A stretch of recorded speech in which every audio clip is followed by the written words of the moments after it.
Thank you, Gretchen. Thank you for the Lakeland Community College faculty. It's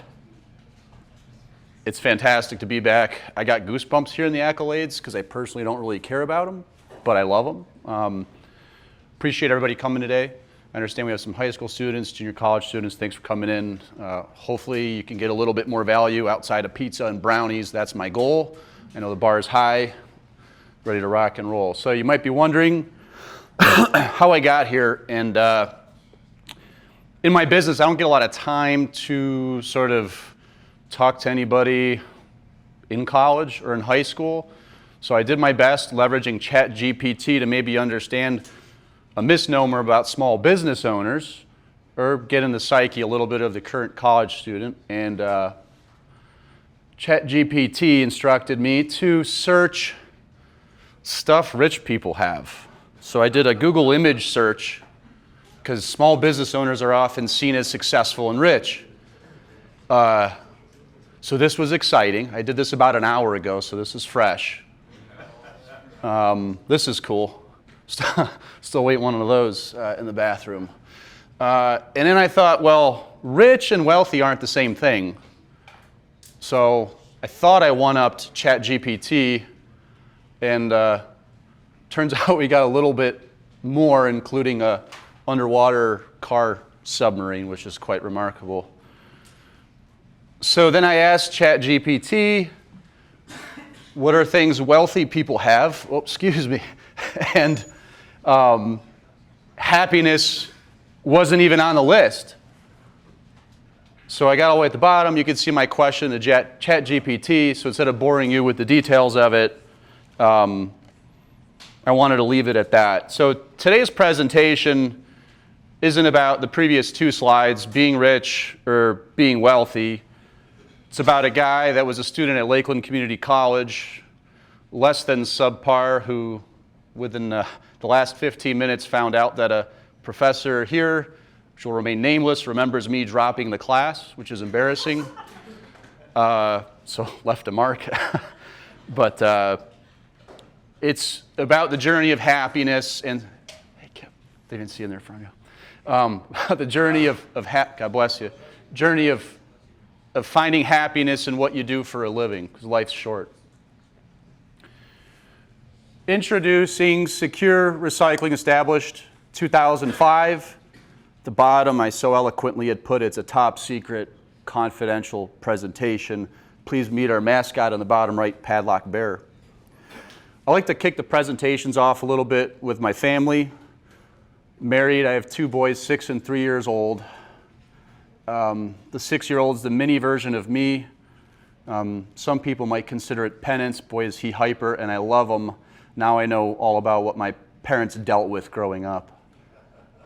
And I take things apart for a living, and this kid is fantastic. You could see him taking apart his toys already with actual tools. So that's also scary, because when other kids come over to play, things also fall apart. I'm not good at actually building anything, only taking things apart. A couple more Fam Jam photos. It's cool. My kids have the opportunity to have the industrial silver spoon. Well, what does that mean? They're born with the opportunity, born into an immigrant family, that my father had a machine shop here in Lake County. So my boys frequently ask to go to the shop to push buttons and work on things. So I'm going to get a little vulnerable. Not crying, vulnerable, unhinged, YouTube crying, maybe uncomfortable a little bit. I absolutely hate talking about myself, awards, accolades in public. My wife, who is the wiser of the two of us, always advised me to start with talking about my accolades in order to get some recognition. And if you had seen the previous photos, I also married up. That's a separate presentation. So awards and credentials, we heard some of them. In 2008, early on was recognized as a top 20 collegiate entrepreneur by Startup Nation. Inc. 5,000, number 630, so 630th fastest growing company out of 5,000 in the nation. Went from 300,000 in revenue to 3 million over the course of 3 years. In 2013, joined the Impact 100, so recognized as a top 100 entrepreneur in the United States under the age of 35. Trips to the White House, United Nations. In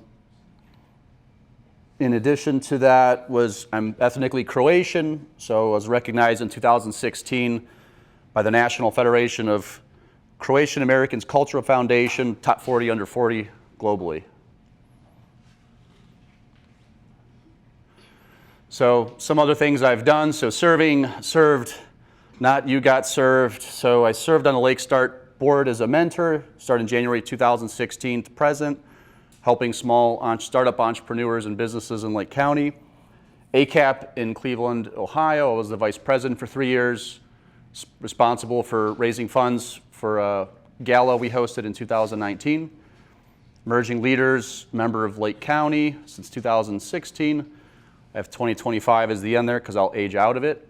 And we're also always looking for new members. It's fantastic community engagement.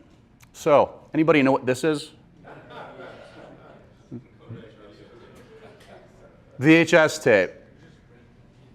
Anybody know what that is? Oh, yeah. It's a VHS tape, and it's getting pulled out, and the tape is everywhere. This is kind of the beginning of my story, 2 to 10 years old. This Big Bird, I just want to go home. I vividly remember at about 3 years old, putting that tape in early Saturday morning before everybody got up in the house, and it spit the tape out. I had a superpower at a young age. Man, I could really break things. We grew up in Euclid. I was really good at dumpster diving. In fact, I was so good at dumpster diving, it basically put me into the paper recycling business. There was a print shop behind our home in Euclid, and they had a bunch of excess cut-off, so I'd take the paper, bring it home, and this was my first endeavor. Employed 2 of my younger cousins. Well, what did we do with that paper? Well, we made money. Actually, we made fiat currency for our home. So my 2 younger cousins would make Mario dollar bills, and if you wanted to do anything at our house, you had to pay me. So if you wanted to eat a bowl of cereal, you had to come up with the money. That didn't go well. Parents put the kibosh on that business.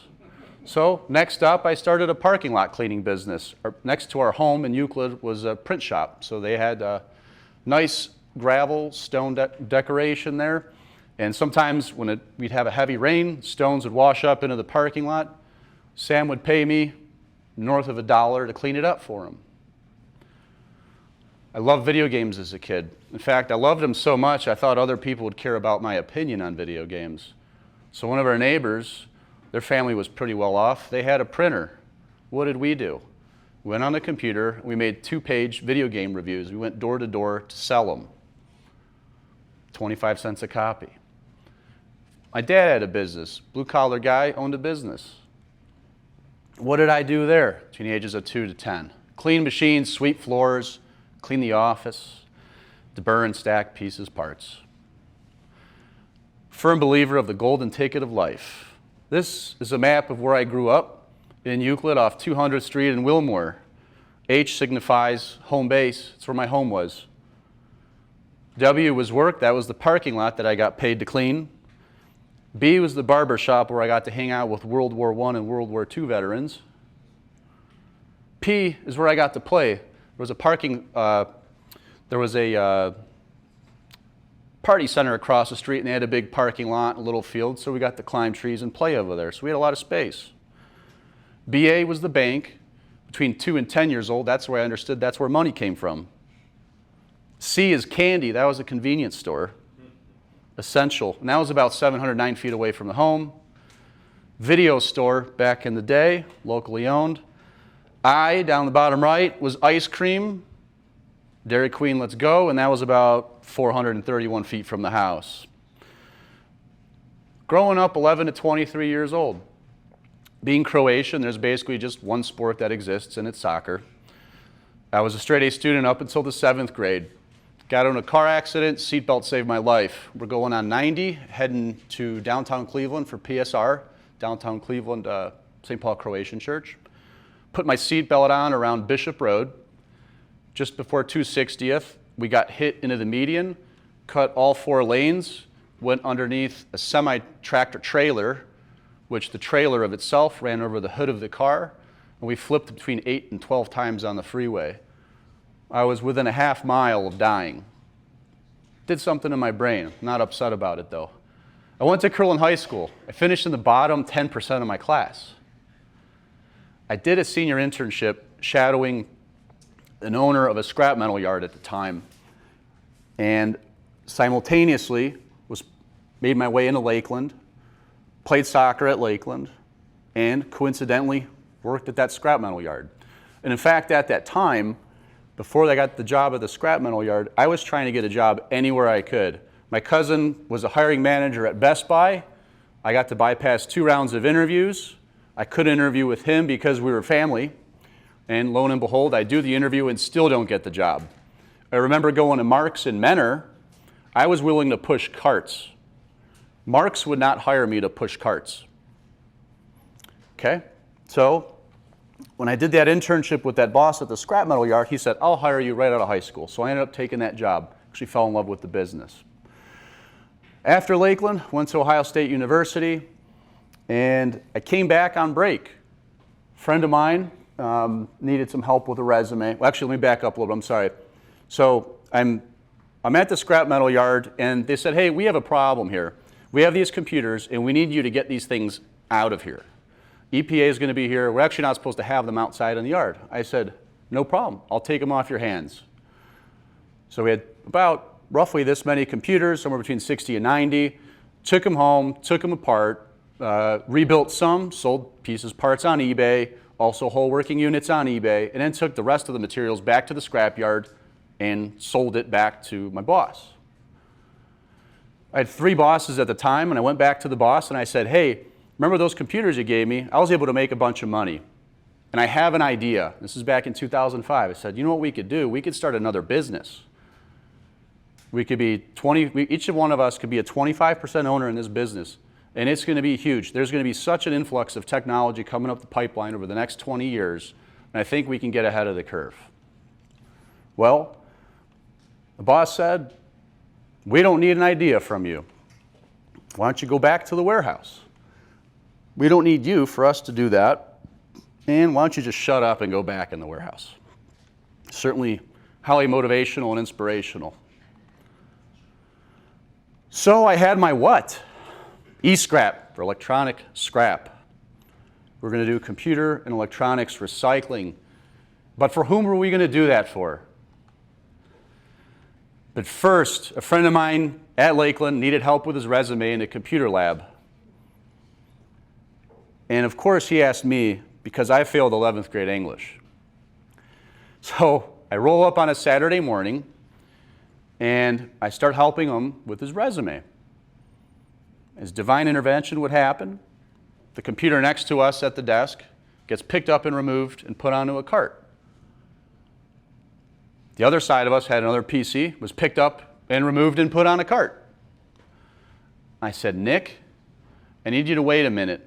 I have to find out what's happening with these computers. So I walked over to the gal putting the computers on the cart. I said, excuse me, ma'am, what are you doing with these computers? She looked at me and she said, I'm putting them on the cart. I said, thank you, got it. Where does this cart go? Who's responsible for the cart? What's the next actions? She said, well, I don't know. She might know over there. I said, you've been a tremendous help. Let me go engage with her. So I posed the question, what's happening with these PCs on the cart? Come to find out, she says there's somebody at Lakeland responsible for this decision, and that person can be found in the A building. His name was Dale Kastning. So I went to my buddy Nick. I said, Nick, I'm going to the A building. I'm pretty sure Dale's here today.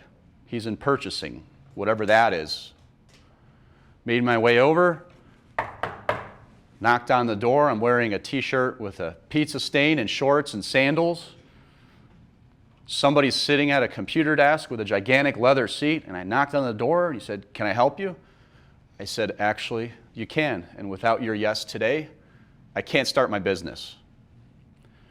And he turned around and he looked at me and he said, that's quite possibly the most interesting inquiry I've ever had in my career here. Why don't you have a seat, young man? So I sit down and Dale says, well, what exactly do you need? I said, well, I need to find out what Lakeland is currently doing with its IT assets. He said, great.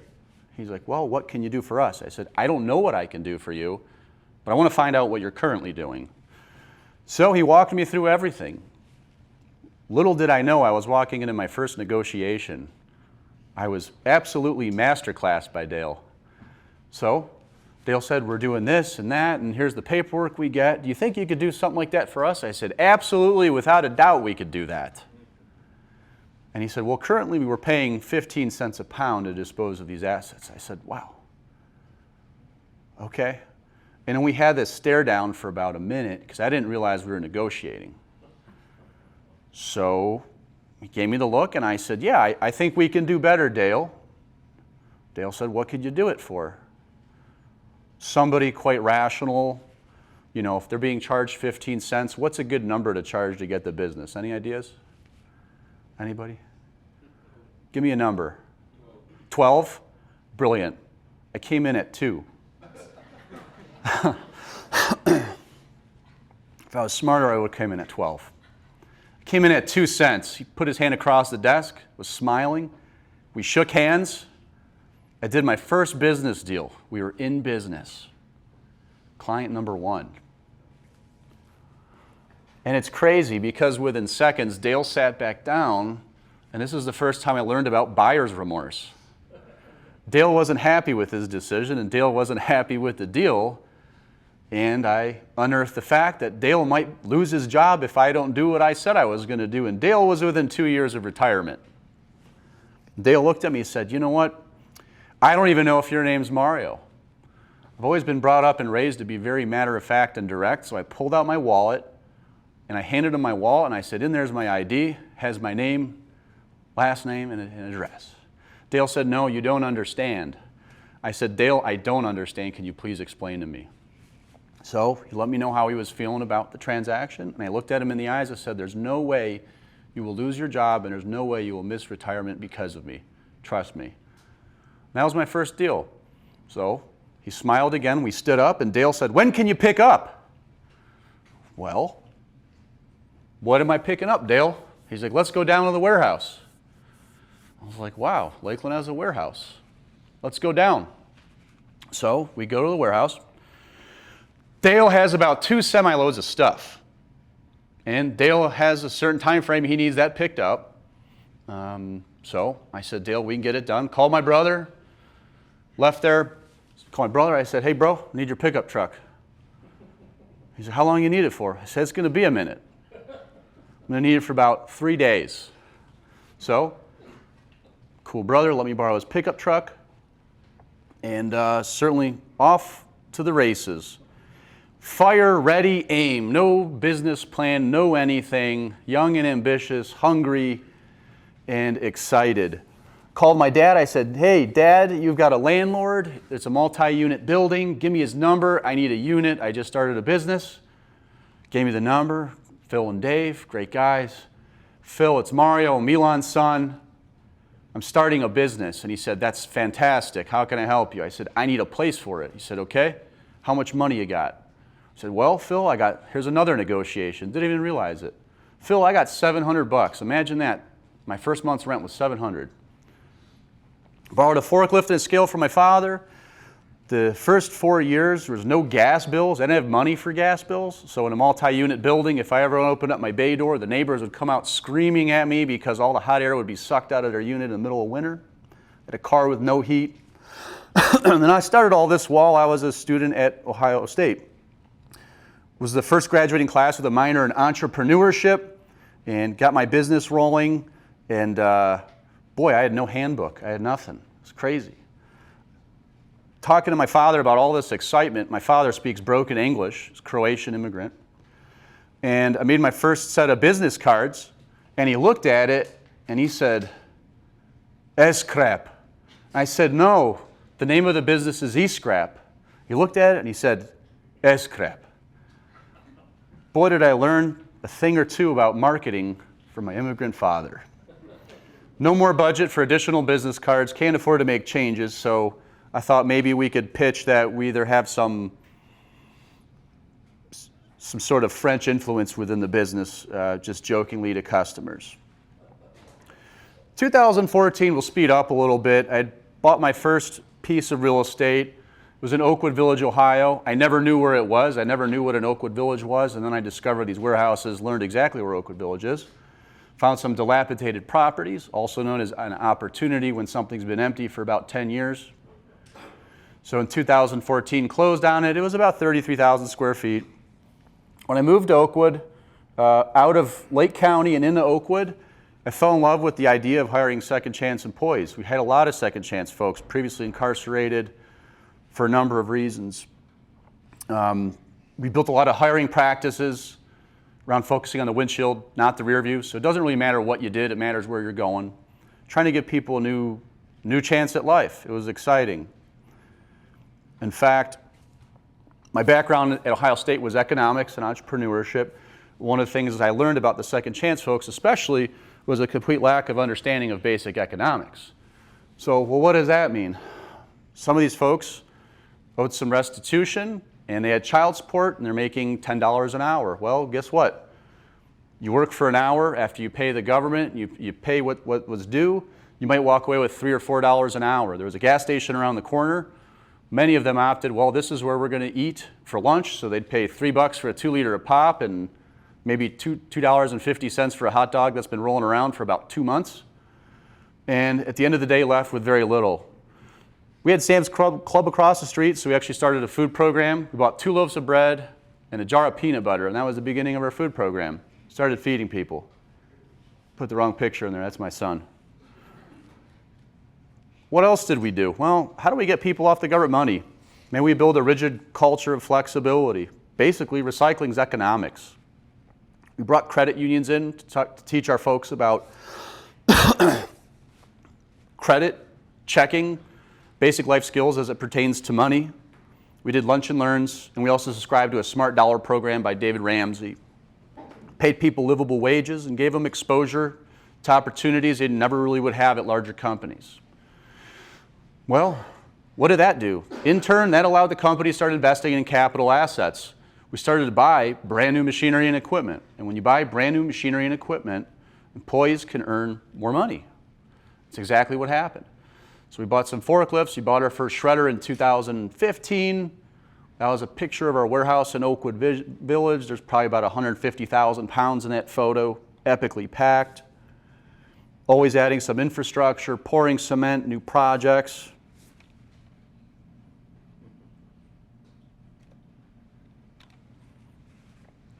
Went to Canada to buy a shredder. That was fun. Now we have equipment that could chop us into pieces. Expanded the line even more. In 2021, made an additional acquisition. So if anybody remembers the significance of 2021, that's about a year after the starting date of COVID. Most people were scared and nervous about what was going to happen. And in 2020, as soon as it had happened, I advised our team this is going to be a growing opportunity, not just for the business, but for them as individuals. And in turn, it was. So we went from 33,000 square feet to about a 70,000 square foot plant. We're right next door to, oh wow, it's doing that down there. That's pretty cool. New technology I didn't know existed. ChatGPT got the better of me. Here's a picture of inside of our plant as it exists today.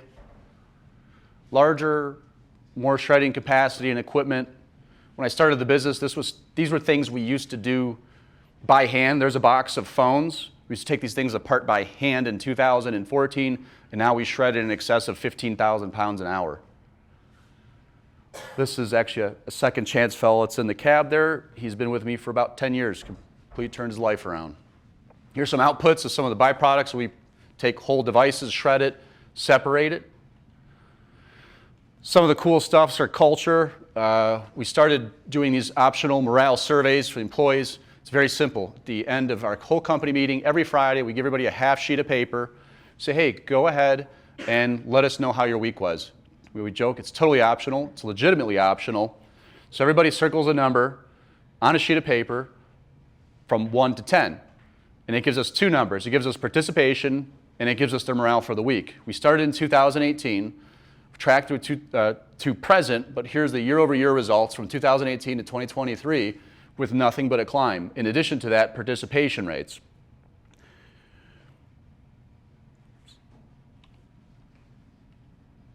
Sorry, missed a couple parts here. So we do 401k, 3 to 6% in every employee's gross pay. That's not matched. Company's highly diverse. Historically, has always been 51% minority or female. We've reinvested about $7 million over the course of the last 10 years. And, well, what's happened? Turnovers decline year over year. We have a book club. Employees that work for us, it's completely optional, no participation required. We'll pay people $100 per book, no questions asked, $150 per book if they answer one of 7 questions, which we call a book report, which is really not a book report. Employees are capped at $1,000 per year. So we feed the mind. We also want to feed our people. This is our current kitchenette, looking at upgrading that to a commercial kitchen. That's our current cafeteria. We'll be upgrading it this year to this style cafeteria. So just some things I want to present on the forefront. I think if you fail fast, you fail hard. Today's time has never been simpler to be successful. I absolutely think you need to give a damn. You need to smile to each other and be kind. Your goalposts of success are always going to move. You're going to set goals, and it's going to change over time, and that's okay.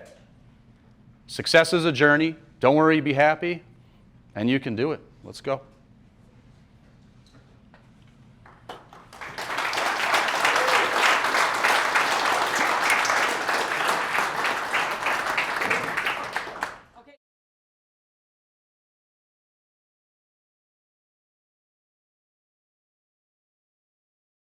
Oh, that was all machinery and equipment. So we use AI as a hot buzz term, but we use some AI. So purposely left some of the equipment and machinery out of the slideshow just because I wanted to talk a little more about the journey because time's limited. But we use a state-of-the-art system that will shred materials. So we could take, I don't know, a washing machine or refrigerator, for example, and we can shred it down to about 2-inch by 2-inch piece.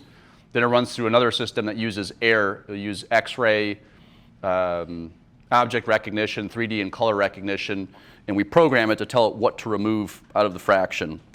So it uses air, and it just sounds like a popcorn machine popping all day.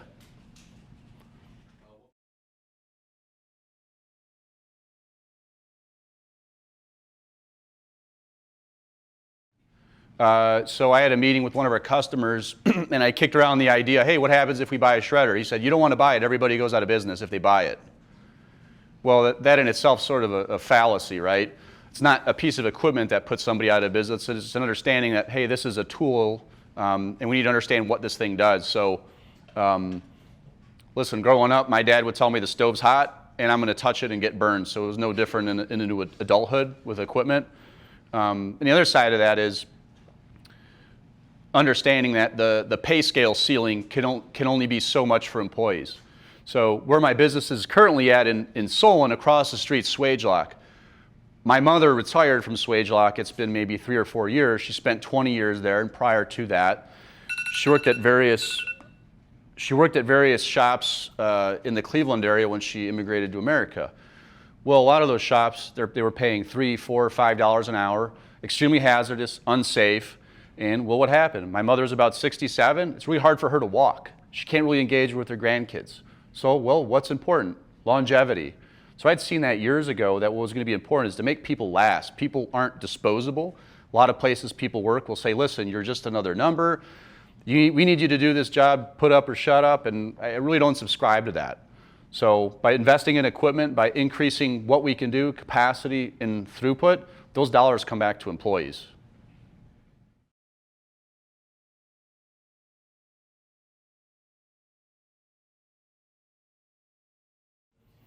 Me. Constantly the problem. No joke. So things I wish I would have known sooner, knowing what I know today, having a rock solid group of friends, right? Because as soon as you start chasing it down, you're the problem, especially when you're in your early 20s. People want to hang out at the bar, have fun, stay up all night. When you want to read books and you want to go to bed early, you're not cool. At least at that time you weren't, but maybe it is. Hopefully it is today. And the other part is every day is unknown. You have to skill up. So I had a job at a scrap metal yard, but I worked by myself. So I never actually had a job. I've never been paid on anyone's payroll other than my own. So figuring everything up in a logical manner for me was very difficult. So the team's growing, they're expanding, and they desire and want more opportunity. That means I have to build myself up at a faster pace than they build themselves up. And that's difficult.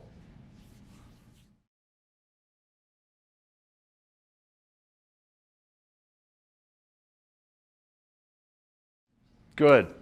I love community, and I could talk for days about that, working with Second Chance folks, and then engaging with government organizations and nonprofits working with Second Chance folks. So how did that start? When I moved the business, a friend of mine recommended hiring some folks out of a 3-quarter recovery home. And that's where it started. I got to know these guys, and I'm like, you guys have incredible stories. I can't believe you have so many problems, right? And it's like, well, how can I help? How can I do something for you? How can we create an environment or a work environment that can be safe? So I kept hearing stories about, most of them seem to either work in the trades or they worked in the food business. And if they worked in the food business, they worked late hours. And then after late hours, well, what happened? We're going to stay after, we're going to shut the bar down, have some drinks. Not a safe place. Or they work in the trades. You know, drugs may have been around, right? I'm not saying it's all trades, but these were the two common similarities. And I thought, what happens if we can create an environment that's different where we don't have long hours? And I hire people and I tell people on the front end, listen, look at the people around you at work. They're not your friends. We're not going to be friends. And if you don't like that, go get a job somewhere else. That's acceptable. This is our culture. And we learn by people not being friends. I think the term's fraternizing. By not fraternizing, we could actually support one another's success and celebrate those things. And the food program, we had a gentleman who graduated from Bible school, came to me one day. He said, hey, so-and-so asked me for my yogurt. I said, well, sounds like a big problem. And he said, well, I feel like it was kind of racist. And I said, wow, that's interesting. We went straight there, didn't we? And it was a white guy that went to Bible school. And I said, okay, here's what we're going to do. I'm going to solve the problem. If you talk to anybody in this company about your problem and this yogurt, you're fired. Give me 30 days, though. I'll fix it. He left the office, and we're sitting there. I'm like, I'm in trouble. I don't know how I'm going to figure this one out. But I knew the guy wasn't racist. Epically knew. So what did I do? Well, that's when I drove across the street. I went to Sam's Club. The first 2 loaves of bread, part of the food program. I bought that, and I bought peanut butter, brought it back to the company. We had a company meeting that Friday, and I said, hey guys, I'm human like everybody else. Sometimes I forget my lunch money. And you know what? I got some bread and peanut butter here. If you're hungry, help yourselves. That Friday, everything was wiped out. So, guy came into my office 3 days later, and he was smiling. I said, hey, you look pretty happy. He said, yeah. I said, well, did I resolve the issue? He said, yes. I said, was he racist? No. I said, what was he? Hungry. Not acceptable by any human resource standards, but no, but mine, yes. Yeah. The empowerment of entrepreneur, right? Mm-hmm.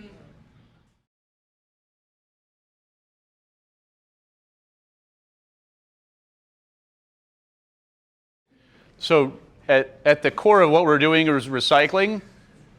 Really, outside looking in, we're a recycling company. Inside looking out, we're a manufacturing company.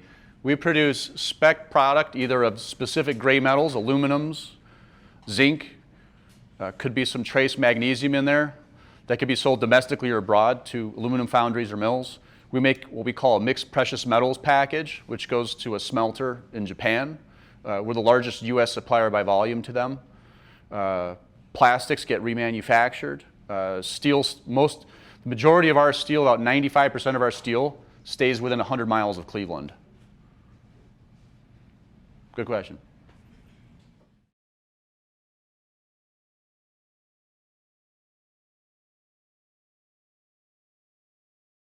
I wish I did all of the latter stuff there. The focus was on doing what we said we were going to do, and the majority of the growth was just organic and word of mouth. People were surprised that we did what we said we were going to do. So when we said a truck would be there at 9 o'clock, the truck was there at 9 o'clock. Bad service was extremely pervasive of our industry. The typical perspective of a recycling facility is dirty, dusty, nasty, grungy. Might be people walking around smoking cigarettes, looking like they got, rolled over by a tractor trailer, right? And we entered the marketplace, clean cut, floors kept. We have floor sweeping machines, dust collection systems, clean, organized, straight lines. So we do a lot of tours with clients too. Bring clients in and they come in, they go, we never knew this was a recycling company, looking at the outside of the building, and we're inside, we don't even know it's recycling.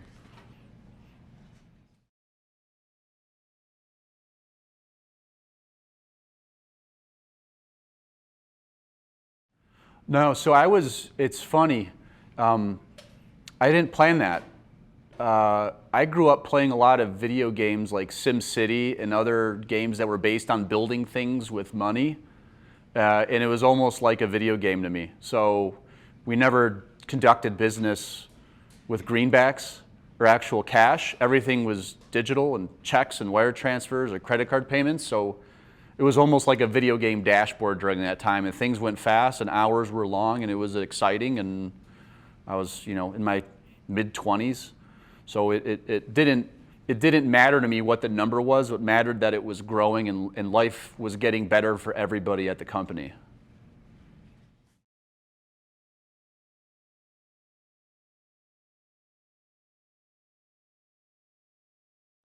Yeah, so I balanced it by starting the business at like 19 years old. So now I'm working only like maybe 50, 60 hours, but I'm up at about 4:45, 5 a.m. every day.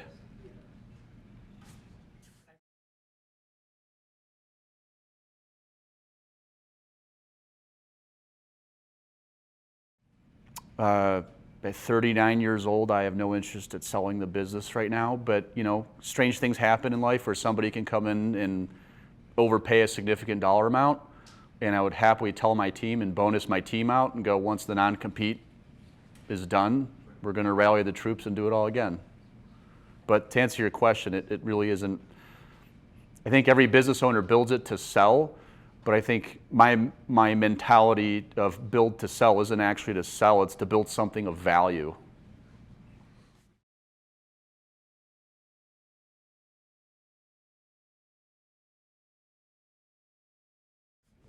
Dude, stuff goes wrong all the time.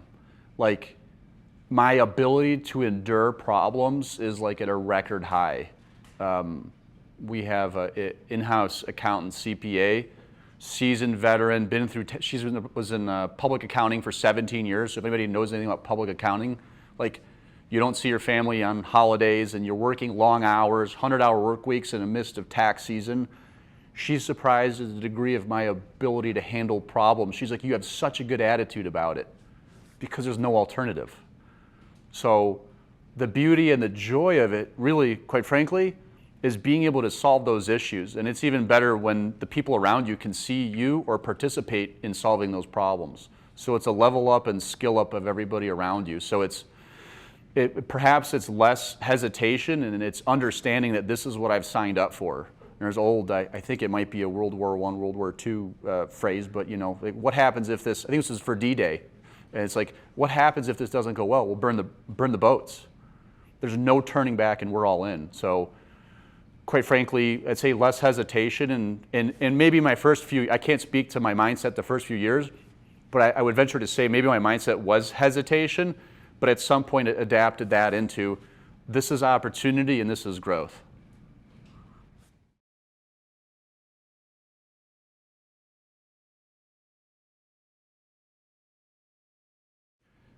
the big was the BHAG is 20 billion, or sorry, was it 3 billion? I can't remember. 3 billion pounds of electronics to recycle over the next 20 years. So one of the things about setting goals like that is you don't have complete clarity of how you get there. And I think most people that say they have clarity, after 2 years go, we need to modify course. So, and maybe what's not so clear, and please understand that I'm so close to what I do on a daily basis that I don't really talk to people. But when I put a design of a kitchen out like that, we're a tiny company. We're small. The profound impact this has on people's families and inputs. You know, when you have employees that have gout because of primarily poor food choices, and a health insurance company goes to you at renewal and goes, we have a 25% increase, and you go, what happens if we have healthier people? And they laugh and they say it's impossible. It becomes a challenge. And that was a no-brainer. We took our financials. I went to my accountant. I said, hey, can we do a 1% greater output per year? I bet we could do 1% better per year if people felt better. And then we can do it with food. So I think that starts to sort of cascade outside of my business into other small businesses, quite frankly, to give a shit about people.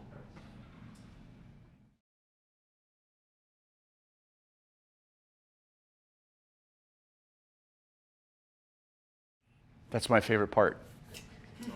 Yeah, I enjoy the challenges. The market segment we're in is actually the longest cash cycles. It'll take us up to 6 months to get paid on the core of our revenue. Most people will stay out of a business just because of that. So how do you mitigate the risk, right? We had whatever happens in the Red Sea or the Baltimore Bridge. Believe it or not, all this stuff impacts us, either on an export or import perspective. So it could raise rates, lower rates on freight, shipping. When COVID hit, New York had put the most strict limitations on blue-collar workforce and workspaces. So I think in Ohio it was 6 feet. I think they had, per square footage of facility, I forget the number what it was, but it was somewhere around, I think most people I talked to in my industry, electronics recycling, had to reduce labor by 60% roughly, solely based on laws. So what happened? I picked up the phone and I called the companies that were doing all the disassembly by hand. I said, I can do it with equipment and I can help your business. So these are the things that actually are opportunities. People will generally look at it and go, hey, these are problems. I think I answered it. Did I answer it? Okay. That was great.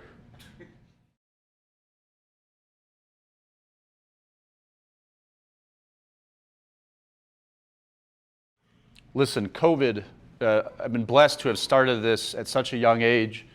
COVID's had such a detrimental impact on Americans and people in work culture.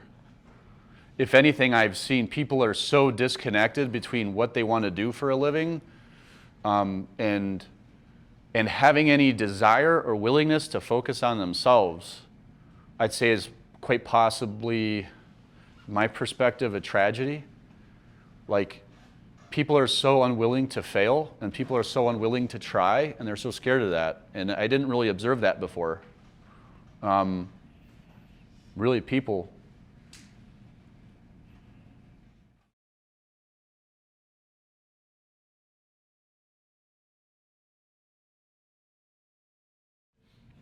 Massively. It was a train wreck. Yeah, not only did I not know what I was doing, I was also running a business remotely. Like, and the goalposts, the first few years, to be frank, like none of the stuff we've turned into. Like, if you would have told me 19 years ago, if I was sitting where you folks are sitting, there was never a new kitchen or a facility in Solon next to my neighbor is Swagelok, like their global headquarters. That's pretty cool. It was never in the cards, right? What was in the cards back then was, well, I got paid $6 an hour at the scrap metal yard. All I got to do is make 12. And then for 4 years, losing money. So at some point, I wisened up and was starting to make better decisions and starting to go, okay, there's more to this. And I could definitely be more tactical than I am. But really, it took a little while for the flywheel to catch.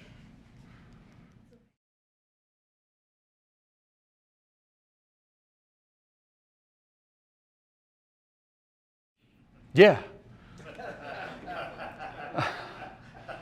So, yeah, so they're my customer, but they're good people. Like it's an interesting question because one of the bosses, I'd say for the first 3 or 4 years, really set out to. I think he viewed when I presented it, he wasn't open to the fact that I had this idea because I think he had plans for me within their business. He was focused on what he wanted and not actually developing and really listening to what I needed and wanted. So he would say things like, imagine being, some of us are 19 years old here, and he'd approach me and go, hey, do you want to be the first of all your friends with a house and 2 cars and a motorcycle? And I'm like, man, that sounds like a bad deal. That's a lot of insurance, and who's going to take care of all that stuff? And I don't have time for it. And he would try to frame things of what he wanted. So it was never in the cards for him to do something for me. So when I left, he was very aggressive for several years, trying to make sure I wouldn't get any opportunities or material. If he wouldn't really go out of his way, but if we're periphery and transactions, they would definitely try to win the business. Today, I actually have a good relationship with them, and I actually thank them for that because I would have 3 partners right now, and I don't want 3 partners.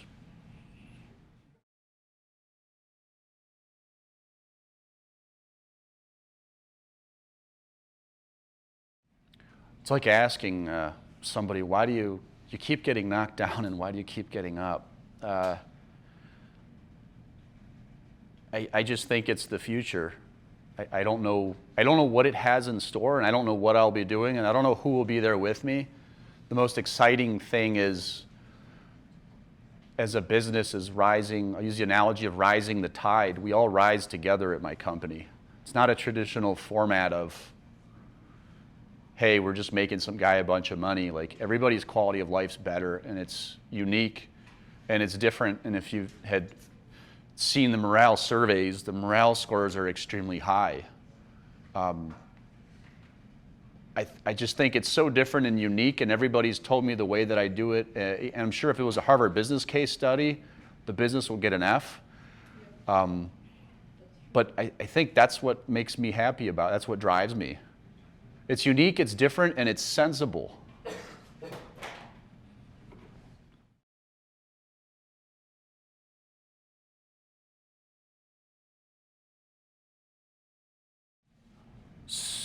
So yes, but the problem is people will listen and then you just do nothing with it, and it's common. Like, there's a statistic on folks that have been on the brink of death, and there's something they need to do to live longer.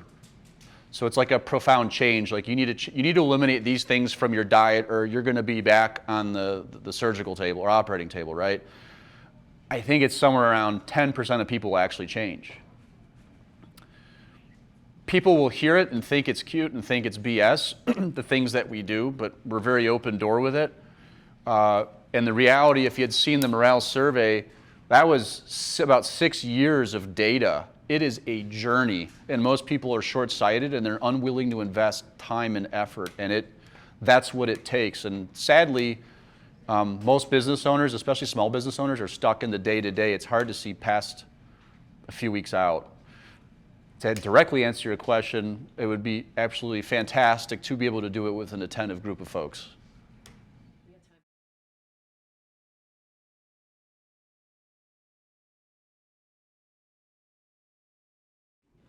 God bless my mom. She still doesn't know what I do. She's cute. I'm helping her buy a car, which is exciting. She almost cried when I saw it. I wanted to pay the whole thing, but she's against that. But when I started the business, they were very unhappy. And my mom said, the little bit of money that we give you, I'm going to make sure not a single penny goes to this business. And I remember with my dad outside mulching, and I said, you know what, I'm going to make my first $1 million by the time I'm 25. And we're just mulching, and it's like 100 degrees outside, and he looks at me and he goes, huh, you think it's that easy? I said, no, but I didn't say it was easy. I said I was going to do it. But to be fair to them, they were always supportive. It's just Eastern European tough love.